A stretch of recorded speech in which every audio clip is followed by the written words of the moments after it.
Hi, so this is a follow-up to my video on how to oil a native flute. Someone asked me how the flutes held up or what were they like afterwards. So I thought he can't really show you, but I'll just tell you. This is the C. So I did both an A and a C, and I used mineral oil, and this is a cedar flute.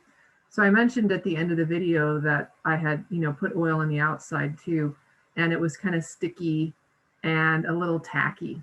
Well, it was like not even a week, and all of the oil soaked into the wood quite nicely. And it's like it was not even oiled at all, at least from how it feels when I pick it up. Even on the inside, it might have um, a little bit more smoother with since the oiling than it was before the oiling, but you wouldn't be able to tell that it was oiled, and it sounds great. So I'm glad I did it because it's been a pretty dry winter and I walk around the house and I'm constantly having static everywhere, static electricity. So I know there's not a lot of humidity, and that's not necessarily really good for the flute. And then what's going to happen once it warms up is that it's going to go from really dry to really humid. And that often will cause problems with wood flutes because they can crack with too many temperature changes or humidity changes. So I will probably oil these again pretty soon just to help keep them healthy.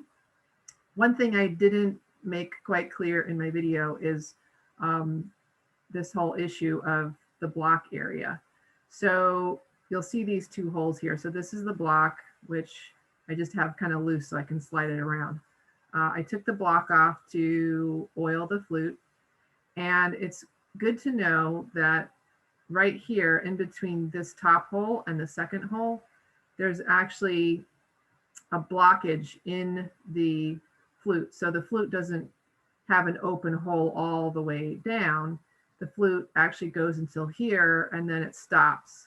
The air actually comes out of this hole and then it goes underneath the block in a little tiny channel and then goes into this next hole to create the sound. So when you're doing your oiling, you want to make sure that you oil both sides, because if you just oil from this end, it's not going to get down here. And if you want to do a quick oiling, then you can pour some oil in this hole and let it drain out the top, or just put it in the top and let it drain out here, and oiling this part here where the mouthpiece is.